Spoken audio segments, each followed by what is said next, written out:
Shalom saudara-saudara, kembali dengan saya penginjil Riza Tresna.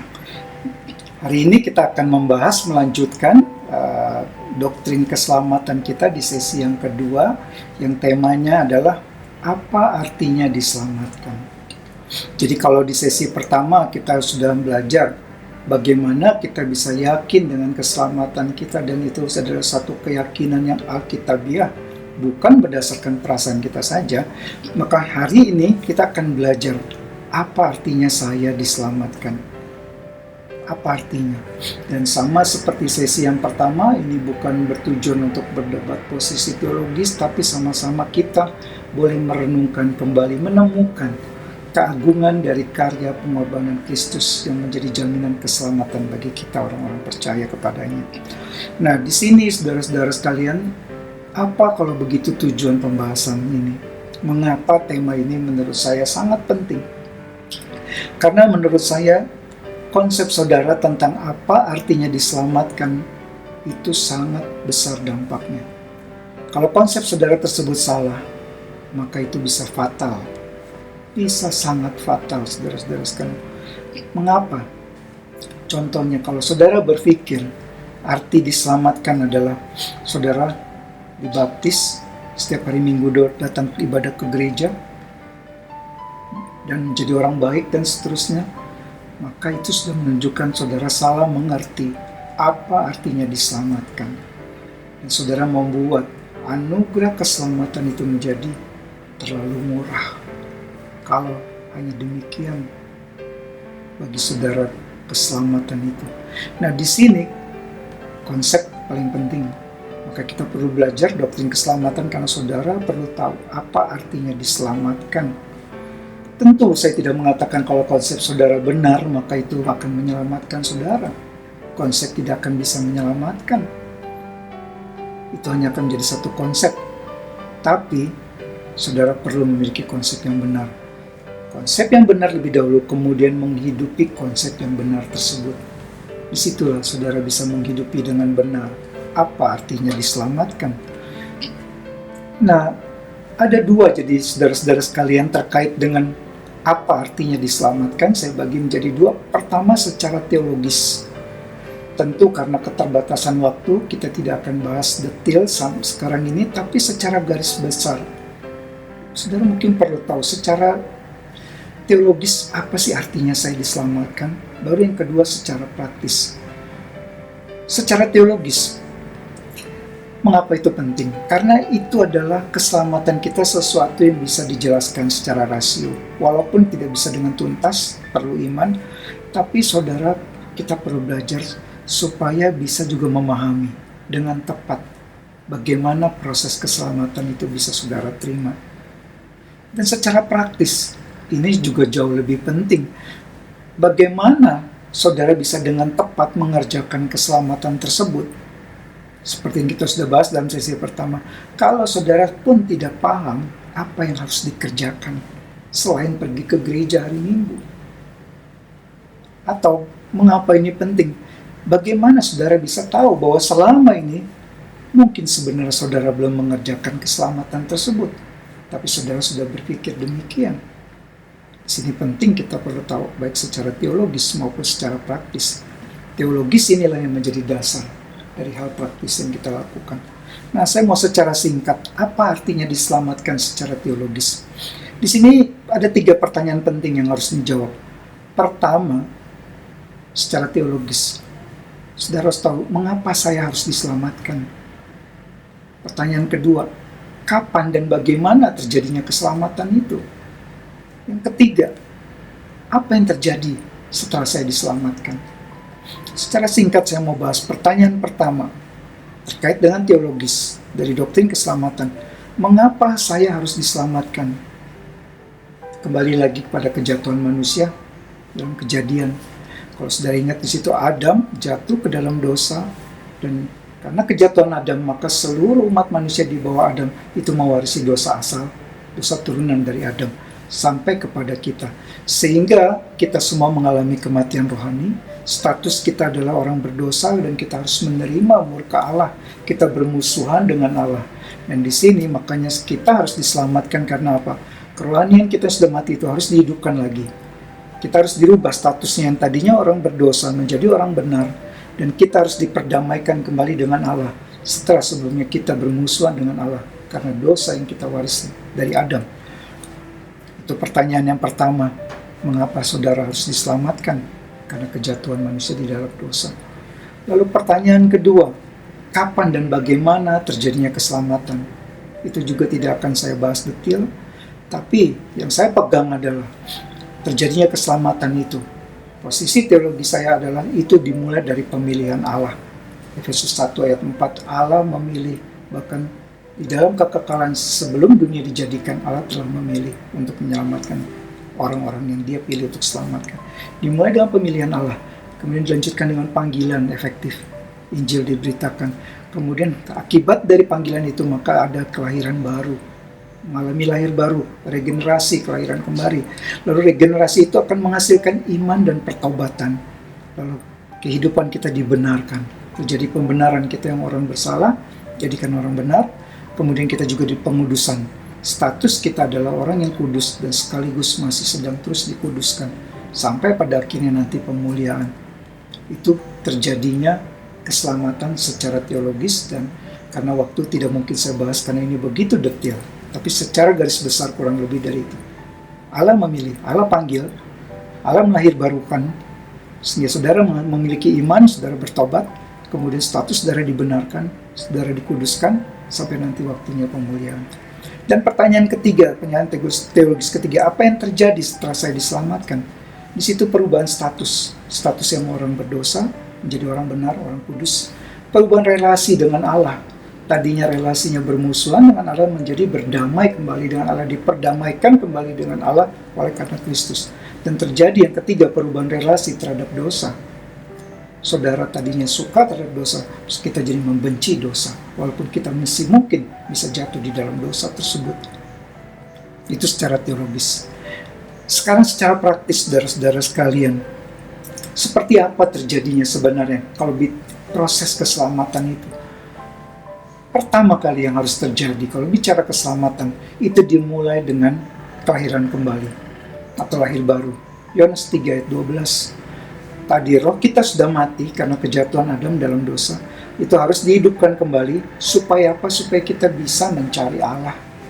Natur kita yang lama itu harus mati. Allah berikan natur yang baru, sifat yang baru, karakter yang baru, kebiasaan, keinginan, semua cara berpikir, cara pandang, tujuan hidup, itu semua diberikan kembali yang baru. Itu esensi kelahiran kembali. Di mana situ ada satu titik perubahan yang terjadi waktu kita mengalami lahir kembali atau lahir baru. Nah, pertanyaan bagi setiap kita di sini yang mengaku orang-orang yang sudah diselamatkan, pertanyaan untuk setiap kita, apakah saya sudah lahir baru, sungguh-sungguh, atau saya hanya beragama Kristen? Hari Minggu datang ke gereja. Kalau sudah, bukti perubahan apa yang sudah terjadi dalam hidup saya sehingga saya berani klaim saya adalah orang yang sudah mengalami lahir baru? Itu yang pertama, dimulai dari lahir baru. Kemudian kelahiran baru itu menghasilkan iman dan pertobatan. Apa itu iman? Seperti kitab Ibrani katakan, iman adalah dasar dari segala sesuatu yang kita harapkan dan bukti dari segala sesuatu yang tidak kita lihat. Saudara bisa lihat nanti Ibrani 11 ayat 1 sampai dengan 40, di mana para pahlawan iman, saksi-saksi iman yang begitu hebat itu. Saudara bisa lihat, itulah contoh orang-orang. Apa artinya memiliki iman? Mereka percaya penuh kepada Allah, mereka memiliki pengharapan yang kuat dalam pergumulan. Ada perbuatan mereka dalam bentuk ketaatan kepada Allah dan berkorban bagi pekerjaan Tuhan. Nah, di sini menjadi satu pertanyaan bagi kita semua. Kalau kita mengaku kita sudah memiliki iman, maka bagaimana pengalaman iman kita? Tentu saya tidak berkata setiap kita harus mengalami aniaya yang berat-berat seperti yang ditulis dalam kitab Ibrani tersebut. Tapi seperti apa pengalaman iman saudara? Adakah pergumulan di situ untuk mentaati firman Tuhan? Adakah pengorbanan yang saudara sudah lakukan bagi Tuhan? Jika belum, bagaimana saudara bisa yakin mengatakan saudara sudah memiliki iman? Apa itu pertobatan? Iman dan pertobatan terjadi pada saat yang sama Allah anugerahkan iman, sehingga Allah juga berikan kepada kita pertobatan. Pertobatan saya ambil dari buku Katekismus Singkat Westminster. Dia mendefinisikan pertobatan dengan begitu luar biasa.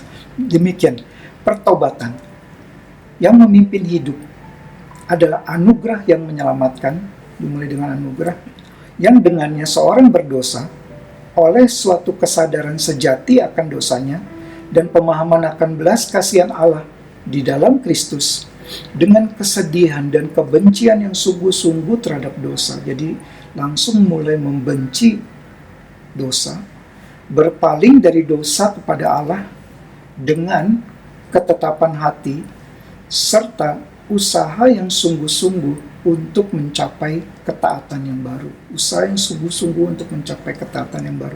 Berarti dari definisi ini terlihat bahwa bertobat itu harus ada penyesalan. Tapi penyesalan saja tidak cukup. Harus ada duka cita, tapi duka cita itu tidak cukup. Harus ada di sini satu perubahan arah. Dikatakan harus berubah arah, berpaling dari dosa kepada Allah. Harus ada perubahan arah yang terjadi dari dalam diri kita, bukan hanya sekadar yang ada di luar, tapi dari dalam. Itu yang pertama dari definisi ini. Dan dari definisi ini kita lihat, pertobatan itu adalah satu anugerah. Itu anugerah. Saudara tidak bisa menyadari dosa saudara kalau bukan Allah yang menyadarkannya. Itu adalah anugerah. Namun setelah bertobat itu perlu berjuang untuk memiliki ketaatan yang sungguh tadi. Dan dari definisi itu kita lihat, pertobatan adalah sesuatu yang radikal. Itu mempengaruhi emosi dan seluruh aspek hidup kita. Dan itu harus berlangsung terus-menerus. Ada pertobatan pertama waktu percaya, tapi itu bukan yang terakhir. Harus terus ada, terus hidup dalam pertobatan. Yang makin lama semakin dalam. Di sini pertanyaan bagi setiap kita yang ngaku kita adalah orang-orang yang bertobat. Jika kita sudah bertobat, bagaimana sikap kita? Di dalam pikiran, perbuatan, ucapan kita, waktu kita melanggar firman Tuhan, waktu kita berdosa, adakah kita berduka? Adakah kita sungguh-sungguh berusaha untuk mentaati Allah? Kalau belum ada kesungguhan itu, bagaimana mungkin kita bisa berani yakin kita adalah orang-orang yang sudah bertobat? Lalu setelah itu, prosesnya masuk ke dalam pengudusan. Saya juga tidak akan bahas secara detail tentang pengudusan, tapi ini kurang lebih sama dengan satu pertobatan. Saudara dipisahkan untuk melayani Allah, untuk menghindari segala sesuatu yang tidak berkenan kepada Allah. Dimampukan Allah untuk menghidupi satu kehidupan yang berkenan kepada Allah. Dan pengudusan itu berlaku dalam perkataan, pikiran, dalam perbuatan, mulai dari dalam. Jadi kesimpulannya saudara sekalian, apa artinya diselamatkan? Apa arti diselamatkan? Kalau saya tanya demikian kepada saudara, apa jawaban saudara? Apakah saudara menjawab? Arti selamatkan adalah dibaptis dan sidi, pergi ke gereja setiap hari Minggu, aktif melayani di gereja, hidup benar, menolong sesama yang sedang susah, mengurus keluarga dengan baik. Kalau saudara pikir itu ada artinya diselamatkan, maka saudara telah salah mengartikan keselamatan. Kurang tepat. Hal-hal tersebut apakah jahat? Tidak, itu hal yang baik dan harus ada dalam kehidupan orang Kristen yang telah diselamatkan. Orang Kristen mematuhi, dia dibaptis, dia disidi, dia pergi ke gereja tiap minggu, dia melayani, dia hidup benar, dia menolong sesama, dia mengurus keluarga. Orang Kristen yang sudah diselamatkan harus lakukan itu. Namun di sini menjadi masalah adalah kita bisa lakukan semua itu tanpa seseorang itu pernah sungguh-sungguh mengalami lahir baru. Ini yang menjadi hal yang perlu kita cermati bersama. Yesus sendiri mengatakan dalam Matius 7 ayat 21 sampai 23, ayat yang begitu keras, bukan semua orang yang berseru kepadaku Tuhan Tuhan yang akan selamat, tapi mereka yang melakukan kehendak Bapa di surga. Jadi keselamatan itu apa artinya? Keselamatan pertama dimulai saudara menerima anugerah kelahiran baru. Ada titik awal perubahan, namun itu bukan akhir, itu baru permulaan dari keselamatan, mulai dari lahir baru.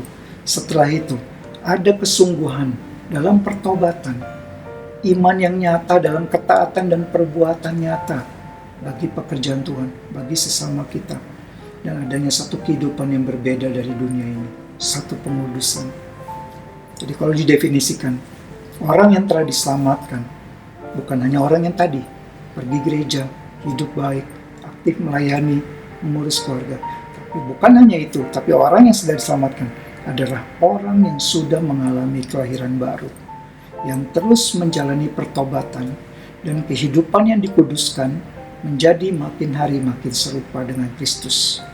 Jadi artinya keselamatan adalah sebuah proses panjang yang harus kita jalani, yang dimulai dari sebuah titik kelahiran baru. Jadi pertanyaannya, apakah hidup saudara saat ini sedang dalam suatu pertobatan yang sungguh? Sudah mengalami perubahan arah itu? Berbeda dari orang-orang sekitar saudara, sehingga orang-orang sekitar saudara akan bisa melihat Kristus di dalam hidup saudara melalui perkataan, tindakan, ucapan saudara? Atau orang-orang sekitar saudara hanya melihat saudara sebagai seseorang yang beragama Kristen? Kiranya pembahasan ini akan menolong kita semua memahami keselamatan dengan tepat, dengan benar. Tuhan memberkati saudara sekalian.